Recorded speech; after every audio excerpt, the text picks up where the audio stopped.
Hello and welcome to Locked On Giants Baseball, part of the Locked On Podcast Network, your team every day. My name is Ben Kaspick, and on this show, we provide daily episodes Monday through Friday, talking about the San Francisco Giants in a way that's data-driven and rational, but also simple, passionate, and accessible to all. I'm a former contributor for the baseball statistics and analysis websites Beyond the Box Score and Rotographs. I've been podcasting about the Giants since 2015, and I'm a lifelong fan. And coming up on today's show, we are joined by the great Javier Reyes, the host of Locked On Padres. We are on YouTube here, so Javier is to my right. And Javi, welcome to the show. We're going to talk Giants and Padres today. I'm looking forward to it. I'm looking forward to it. I have been looking forward to watching the Padres literally at all lately.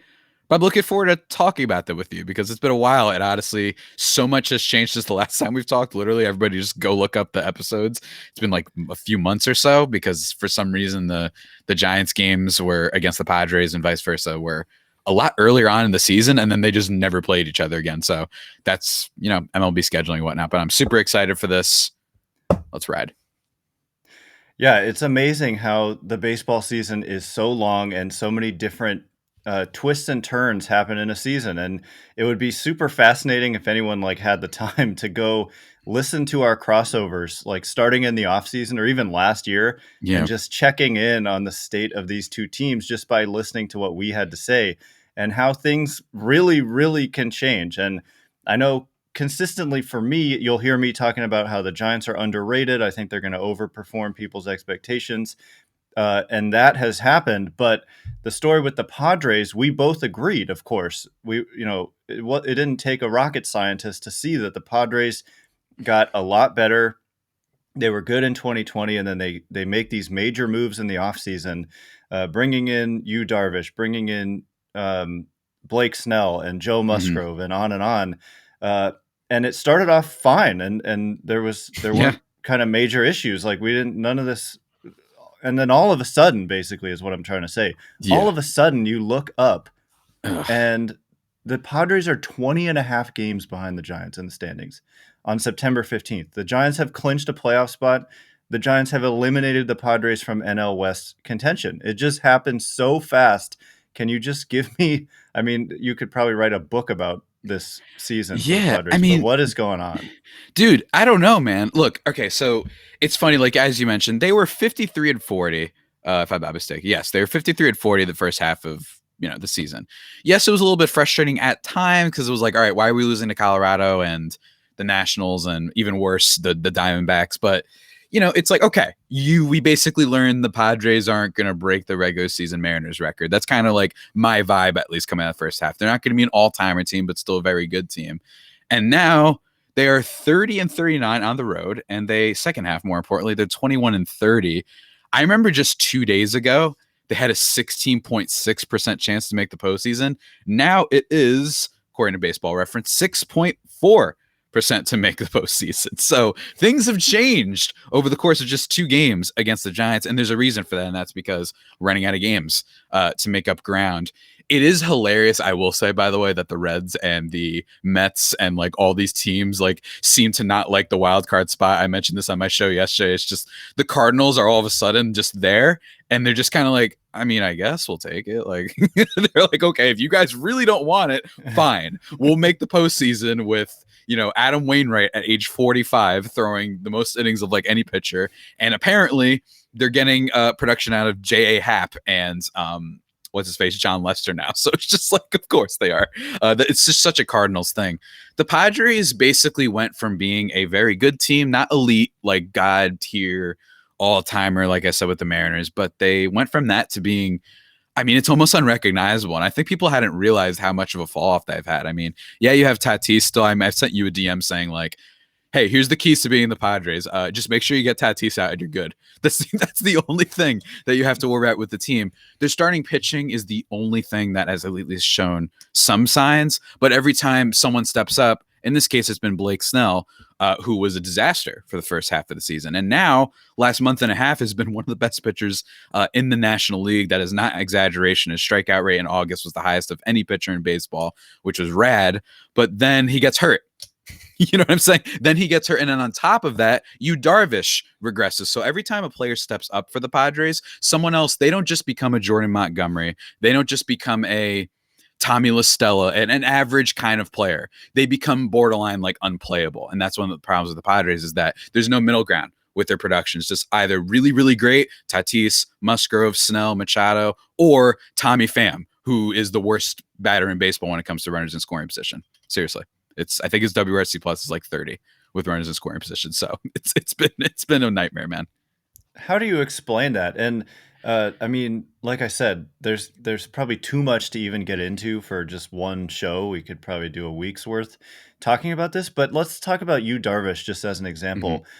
For me, on the outside, and I haven't like read a whole lot about what's been going on with him, but for me, doesn't it correspond pretty well to when the crackdown on the sticky substances happened? I don't want to accuse him of anything, but I set a, I look back at what are his stats after enforcement began on June 21st when umpires started checking pitchers, and a 10-game suspension without teams being able to replace that player on the roster went into effect. And since that date, Darvish has made 13 starts, and he has a 6.55 earned run average. 6.55 in 13 starts, 66 innings. Peripherals, I mean, are good. The strikeout rate remains good, but the home runs is really what jumps off the page. Yep. 2.5 basically home runs per 9 innings. And we got a taste of that in the first game of the series. Darvish went 4 innings against the Giants, allowed 8 earned runs on 4 homers. And they just were, and the command, he was throwing fastballs like half one plate. And some of them, the Caratini would set up like on the outside corner, and it would go on the inside side of the plate and like 5 feet over Caratini's head. Like, what the heck is going on with Darvish?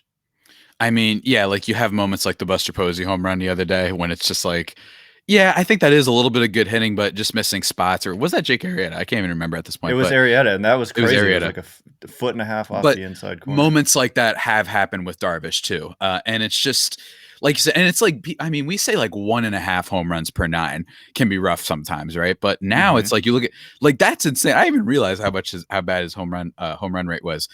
I'm starting to wonder. I mean, yes, the sticky stuff, that's the common belief by everybody. And I also agree. I think that there comes a point where it's just like, all right, dude, like, this is just too obvious. Like, you have James Karinchak over the American League who got sent down to AAA. And Darvish, if not for being Darvish and having the big contract that he has, being kind of a star in baseball, maybe he gets sent down to the AAA level at some point. But I'm starting to wonder if maybe it's age. He is 35 now. He just turned 35 in August. It's possible that we talk about this all the time in baseball. It's the sport that out of every major sport that guys can go from being elite level to not just, they're okay now. No, they go from being elite to just kind of useless and just a borderline liability is what Darvish has been very, very quickly. It can happen. It's reminding me of a few years ago, to make a football reference, because football has been on my mind a lot lately. Peyton Manning of the Broncos, Hall of Fame quarterback. Everybody knows who that is. He was having he had that historic season the year before, followed it up with a great first half. He broke the all-time touchdown record. And then it was at one point, it was like week 10, week 9, week 10. It was just gone. Completely gone. He could not throw the ball. Everyone thought it was just a weird mirage. And then the next year it was like confirmed. No, he's done. And that just might have happened with Darvish here. I think that's been accelerated by the crackdown and the sticky stuff. But when I watch him pitch, it's like you said, the peripherals, the stuff doesn't look terrible. Like, he's still got good movement. He's still got a nice repertoire of bunch of pitches, but he just gives up home runs every second. I don't know. Is he tipping pitches again, which he famously did in the World Series? Like, maybe could be what's happening, but over 13 starts worth, I don't know about all that. So I'm starting to believe that it's a combination of age and the fact that the sticky stuff has really, really, really hurt him. I think that's kind of obvious. Obviously, there's a lot of pitchers that have been abusers of the sticky stuff a word that I would like to retire from my vernacular, by the way, for the rest of time. I've said it so much this season, but it's true in this case. But even guys like Scherzer, they've had a little bit of peripherals like on their fastball, but he didn't be. Instead, what is his ERA? Under 1 ever since the trade deadline. Like he's been able to be Yes, like, all right, it maybe I is. don't throw my fastball as much. You know what I'm saying? So he's adjusted. You Darvish has not, and it's really hurt the Padres. And like I said with Snell, even though he's stepped up, and even though we have Musgrove, well, you Darvish can't be used now. So every time a guy steps up, someone else just becomes just unplayable, and it's really rough.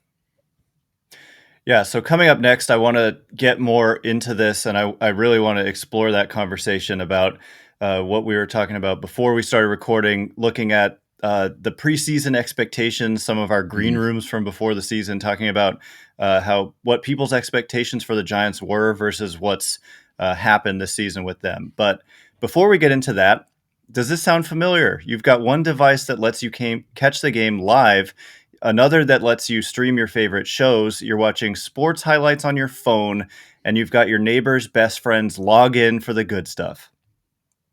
Well, I want to tell you about a simple way to get all that entertainment you love without the hassle, and a great way to finally get your TV together. It's called DirecTV Stream, and it brings your live TV and on-demand favorites like never before, so you can watch your favorite sports, movies, and shows all in one place. That means no more juggling remotes and no need to buy another device ever again. And the best part, there's no annual contract. So get rid of the clutter and the confusion and get your TV together with DirecTV Stream. You can learn more at directv.com. That's directv.com. Compatible device required. Content varies by package. Well done. Well done, sir. Yes, very well done. And as promised, here in segment number 2, as we like to call it, I guess I want to ask you, like, what exactly was it that you were referring to before we started recording? You brought up a really interesting kind of topic for us to discuss regarding the Giants and preseason expectations. Yeah, basically, you and I have talked about this a lot, which is that people really love to complain when it comes to baseball. They like to act like they know everything, and that teams that they, for some reason, they don't know how to look up baseball reference. You know what I mean? Like that's all they do is they look up baseball reference, they look up, fan graphs, and they're like, oh wow, his home run fly ball rate. Wow, I didn't know that. Oh my gosh, it's like no, these guys know this. They also know a whole lot more than us. Preseason expectations. We had a green room early on in the year, and I still remember it. It was actually called Locker Room at that time, and it was really fun. We were talking over the course of a Giants Padres game, I believe, and the Padres had won. And I remember one of your listeners, viewers, whatever you want to call it, was in the chat being like, asking us questions and being like, well, what the heck? The Giants, like, I know that they're rebuilding for the future, but still, you look at the Padres, look at the moves they made, and you said, why didn't the Giants do anything? All we did was bring in Anthony DeSclafani. All we did was bring in, some of our players back, like Buster Posey comes back this year, and just kind of complaining. And you were just kind of like, look, they weren't expected to be that good. It's okay. There's still like a fringe wildcard season. Also, it's a long season. Ben, you are a prophet. It is a long season. That was like maybe 2-3 weeks into the year. And now look at the Giants. They're a home run hitting machine. And I think that the whole point that we got to know about this is that baseball is just one of those sports that it's a marathon. It's not a sprint. You can't make these takes over the course of a week. You can't be like, because I remember when everyone said the Phillies are going to make the playoffs. Remember that? It was like right after the All-Star break because they swept the Nationals. Wow. Yeah, congratulations on beating that pitching staff. That must have really been a lot. And then they swept the Mets and everyone's like, oh, I don't know. You look at Philly and they got no, like everyone like feels the need to make the most obvious takes when it comes to baseball based on what's currently happening. I got crap thinking the Blue Jays could make the playoffs a few weeks ago. And now look at them. Now everyone's like, yeah, you're right, man. The Blue Jays are great. It's like, yeah, yes. Like this is what happens in this sport. Things change so fast. I think the takes that you can have are on players, little, kind of tendencies you've seen. But in terms of all-encompassing takes on entire teams, the Padres and the Giants have shown you why you don't do that. I think rather definitively. Granted, I think that the Padres thing is still kind of remarkable how much they've regressed, but the Giants more so, and just being like these fringe teams that just completely broke out. Darren Ruff, the best player on the planet. I loved your tweet that you put out. You do this thing with your tweets when you're like highlighting Giants players where you use a different font for the name, where it's like a regular outline like Tatis, Soto, Darren Ruff, like in like a weird like little font, and it kills me every time. But it's true. The Giants have had all these undervalued players that have just broken through, and an example of why we just don't know everything. And Zaidi clearly is just a The world GOAT. grandmaster. Yeah, he's just the GOAT. I mean, this is Queen's Gambit. He's Beth. He made the final move. He's been That's killing right. it. Nobody saw it coming, man. Right. And I before we started recording, I was trying to remember what you were referring to. And as you were describing it, I remembered exactly that moment and that question that I was being asked. And basically, he was complaining. The listener was complaining about the Giants being like a big market team and not really, responding to what the Padres did, or not being as aggressive as what the Padres, Mhm. as aggressive as the Padres in the offseason. Padres made these kind of major moves. And I recall now part of my answer was also what the Padres did is very unusual. It's not Yeah. like teams go out there and do that all the time. But Mhm. also what it's reminding me of is something I had to say a lot during the offseason was that the Giants are really, really deep. I said this over and over, depth, depth, depth. And that has proven to be just a major reason why they are 95 and 50, right? Like, let's just take a Mhm. moment to say they're 95 and 50, which is unbelievable. They very, very It's well may incredible. break the San Francisco Giants record for best record in a season, which is 103 wins. They would only have to go 9-8 to beat that. But the depth has just been a major reason why they are where they are.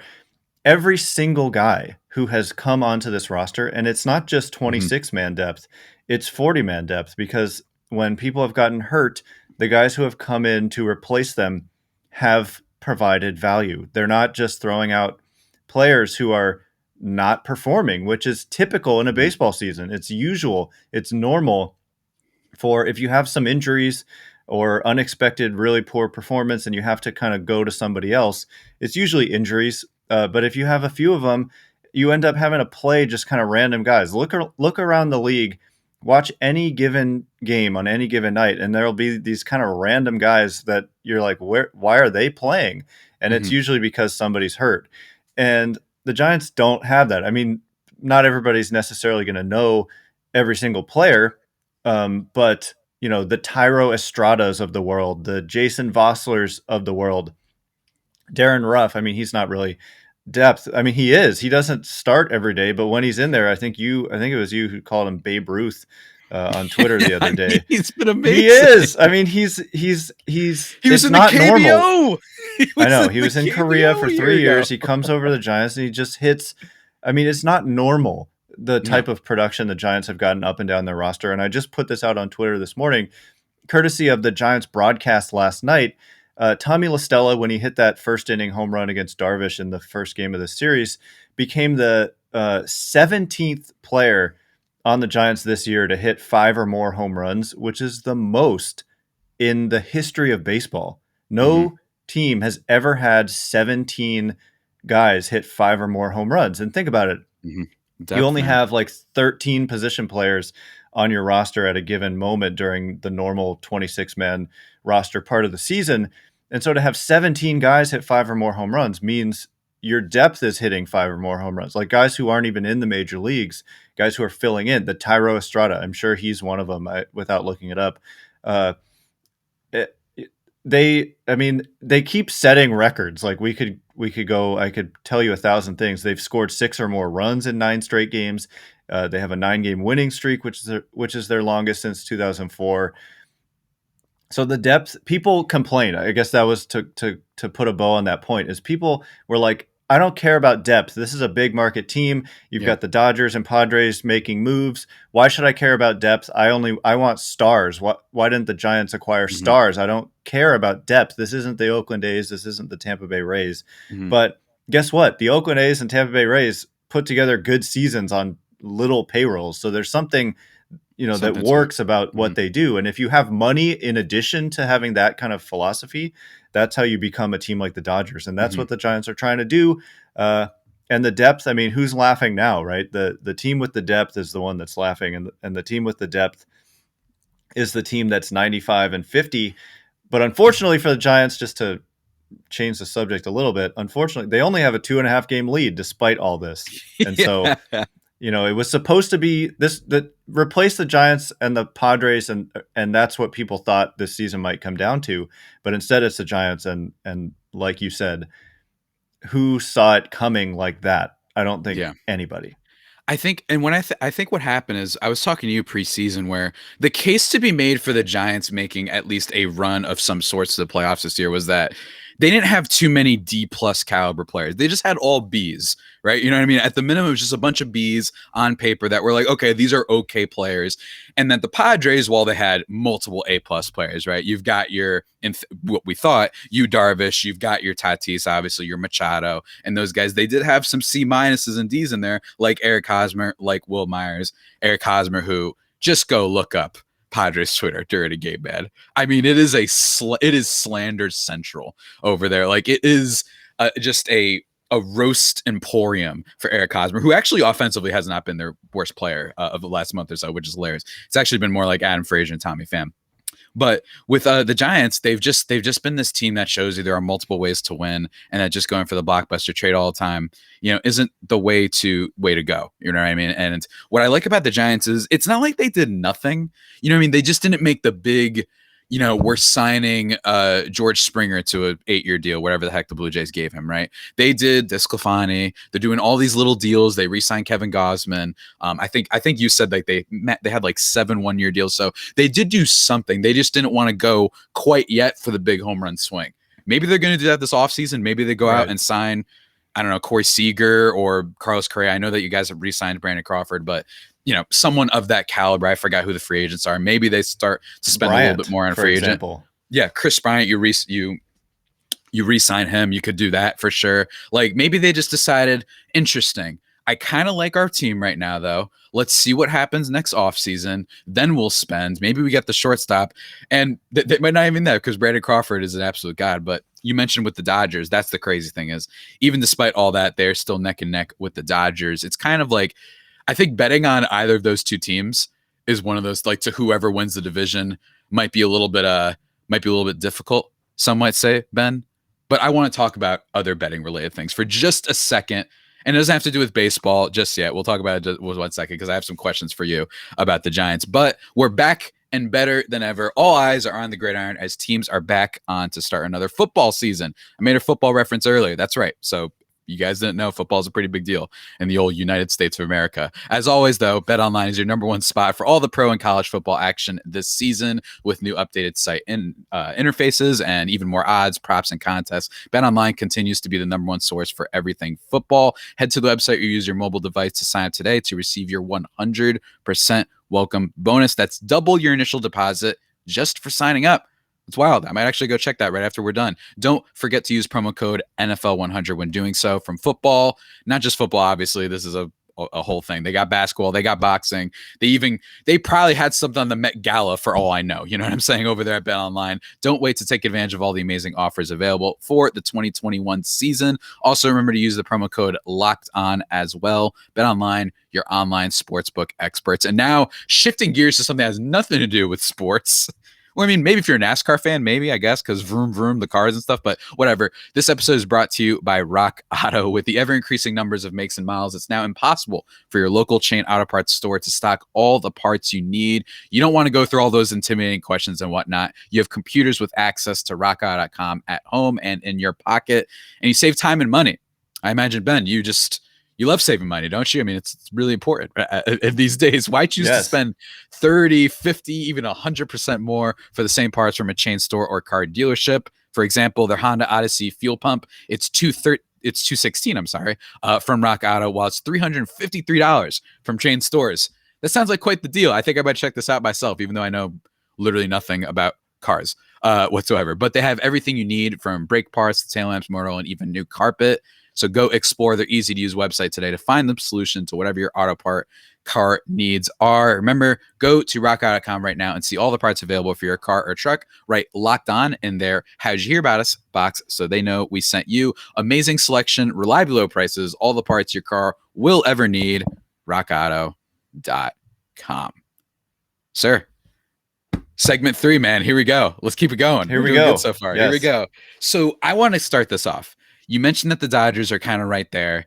And you can ask me a question on the Padres. Feel free to roast my team if you want. They've been terrible. They've been so bad that you might have seen some of my clown videos that I've been doing on the Twitter. I can't even summon the clown energy anymore. Like, it's just like, I can't even do that. It's like actually genuinely sad. Like, it's a comedy. But let me ask you about the Giants, the Dodgers. You were talking about superstars. Do you think that the Giants, because what I hate is, you're going to have the pundits, if this does happen, say they lose in the playoffs and say they get, God forbid, like it's a series that does not go their way at all, right?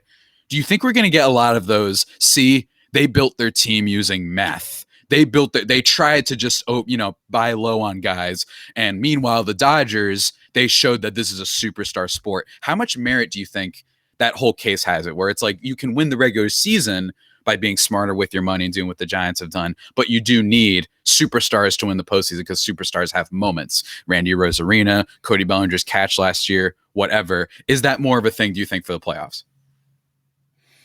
I never think that those narratives are true, and if that happens, I will be frustrated. And it's always frustrating. And baseball is just one of those games. We talked about how it's hard to predict ahead of the season. It's also even harder to predict in the playoffs, I would say. And if you think about it, look on any given night, and you'll see one of the worst teams in baseball beating one of the best teams in baseball. It happens on every single night. And so, if the Giants were to go into the wild card game, which remains a possibility because the Dodgers are right there, you very well may go into that wild card game and lose a game to the Cincinnati Reds or the St. Louis Cardinals. And it doesn't mean you were not equipped to win that game, right? Because every single night, bad teams can beat great teams. And so good teams can beat slightly better teams, right? Like, that happens all the time. All the time. If you look at the Giants, the great season that they're having, they've lost 50 games, right? And that's the fewest in the sport. 50 times they've been defeated. And yet they're considered, record-wise, the best team in baseball. And so teams lose. And so in small samples of playoff games, particularly one-game playoff situations, I don't think you can read a whole lot into the results, which is why I think it's unfortunate.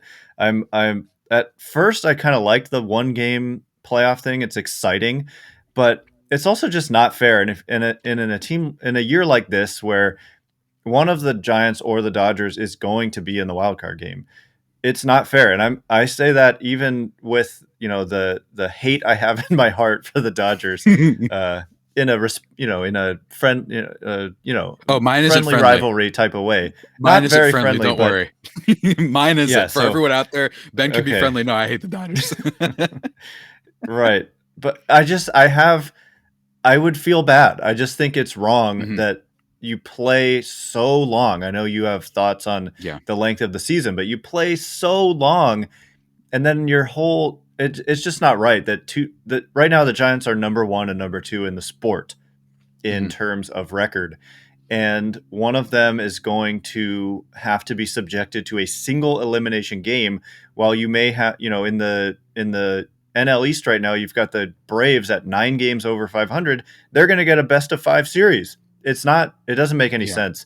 And I know that wasn't exactly your question, but I don't know. I talk about that every chance I get. And it's not just because I feel bad for my team that may be subjected to that. I've been talking about this since 2015, when in the NL Central, they had a 100-win team, a 98-win team, and a 97-win team. So 2 teams with 97-plus wins had to be in the wildcard game. It was the Pirates who came up on TBT. the short end of that. And they had like a little run of success going as a franchise, and the wild card game did them in. And I don't think that's right. I think we got to fix that with the CBA coming up.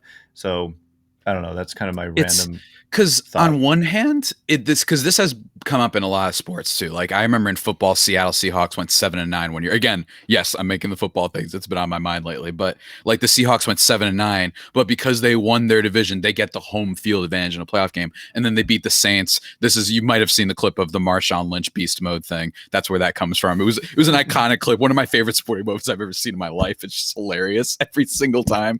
I'll like be with my friends hanging out, watching football or even basketball, and I'll be like, yo, throw on the Marshawn Lynch beast mode thing real quick. It's just insane, but it does strike you as a little bit unfair. And I don't think you're like, yeah, a lot of people are going to hit you with, well, you're just saying that because the Giants are this and that. The only counter I could offer is that it's not like this is too common. It's not like all of us, like, this might just be a historically great division, like you mentioned about 2015. But at the same time, are you missing that much if you just do more of a straight kind of seeding system, right? I'll do it a little bit more, streamlined to just make it that, yeah, Atlanta Braves, you got to play in the wild card game. You're still in there. Like you could still win that game. It's fine. Like it's all good, but maybe reward the team that has like literally 20 more wins than you. I don't know. Because unlike say football and unlike it's just so long. It's so long and it's so weird to have everything come down to a wild card game. Guess what? The Giants could lose to the Rangers in a one game. You know what I mean? Would I bet on the Rangers to do that? No, but it's not inconceivable. It's not impossible. A series completely different, right? But that's my issue is I do think that there's something about the wild card game for baseball. While it does make it fun, objectively speaking, if you're not like involved, like you know how much fun I'm going to be having if the Cardinals beat the Dodgers in a one game playoff. Oh my god! Like Yeah, I will doing cartwheels. Jeff Snyder. Oh my god, you're done. You're donezo. You're out here spending like 40 million on Trevor Bauer. You get rewarded by getting Max Scherzer at the deadline. Too bad. Your Avengers Endgame budget. Wade Miley just took you down. I would love nothing more, but Right. that's the fan in me, the kind of analyst or whatever you want to call me, is also like, it's just baseball's the one sport that I don't like that. I'm okay with it and stuff like the NBA. I'm a little bit more okay with it like in the NFL because it's not like you've been playing, 67 games in the NFL. For baseball, there's just something weird about it. I don't like that. I feel like any team can win. Hey, you guys lost to Colorado. I mean, I was just trying to find your losses and all that. It's like, oh my god, it's like so hard to find them. There's not but like many. Yeah. you lost 1-4 to the Rockies. Oh dear, on August 14th. You know what I mean? Like frauds, the fraud Ray Giants. Yeah, it's just been. I think that's a great point, and I think that when it comes to the superstar narrative, I think there's some weight. I've always believed that maybe that there's different that's where stars show up a little bit more in the postseason or don't. I think there is something to be said for that. That it's like you always have like this postseason hero, these guys that step up. It's really a lot of fun. You had Arozarena last year, Bellinger with the catch, Will Smith for the Dodgers last year. Like I do think there is something to be said for having known star players. You might feel better about having a Tatis playing for your team in the postseason or whatever. You just have that vibe that he's going to come up huge. But nonetheless, I don't know. Maybe these guys are stars. Maybe Brandon Crawford is going to be known as this guy 10 years from now where everyone's like, hey, remember when he just figured out how to hit home runs at the end of his career? That was wild. Maybe he's Nelson Cruz in that respect, right? This guy who seems to get better as he's older. The Giants have all these dudes that just found the fountain of youth. Longoria hit a bomb against us the other day. And that was the one thing both of us missed on. We thought he was the one guy that Totally. we were like, Totally. he's going to be bad this season. No. So I'm wondering hey, can you guys like send us some info? Like who were your batting coaches? Most importantly, pitching coaches though. That I would like some help on over in San Diego because we're getting killed. I mean, we literally fired our pitching coach with like 5 weeks left to go in the season, right? A couple weeks ago, and that's very rare to happen for sure. Yeah, the coaches, that's a huge underrated part of the Giants' success. Unfortunately, I'm not going to give those secrets away.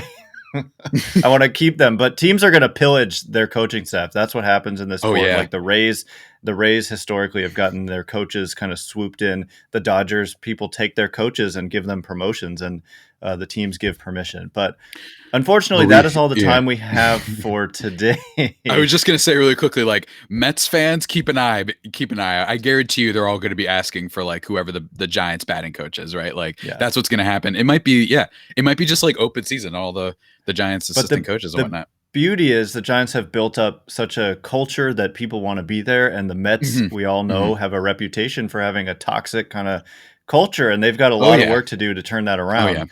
So you want to create an environment where people want to be, and the Giants have done that Gabe Kapler has done a great job. He's going to be the unanimous manager of the year, probably. He's done a really, For really, sure. really good job. And the coaches that he's brought in, all new, except for Ron Wotus after Bochy left, they've done such a great job. But unfortunately, that is all the time we have for today. Thank you so much, Javier, for jumping on Locked On Giants. It is a lot of fun every time we talk. I can't wait for next time. Giants play the Padres a lot Yeah. Oh yeah. down the stretch. What, Oh 8 yeah. more games remaining, including 3 of the season. So I'm sure we'll talk again. But thank you so much for jumping on. And one last thing, Ben. One last thing. Betting on these two teams, it doesn't have to be a guessing game. If you listen to the new Locked On Bets podcast, hosted by your boy Q and handicapping expert Lee Sterling, get daily picks, blowout specials, wrong team favorite picks, and Lee Sterling's lock of the day. Follow the Locked On Bets podcast, brought to you by betonline.ag, wherever you get your podcasts from. Ben, it's been a blast. Follow me on Twitter if you guys want, at Javapeno. If you're watching the YouTube version, which is sweet, I'm down below. You could see that. Follow Ben at Ben Kaspick. All sorts of good stuff on there. Yeah, man. Can't wait to see how the rest of the series goes down. Totally. So anyway, thank you so much for listening. Can't wait to be with you again tomorrow. We do these shows every single day. You are now Locked On Giants and Locked On Padres. Woo!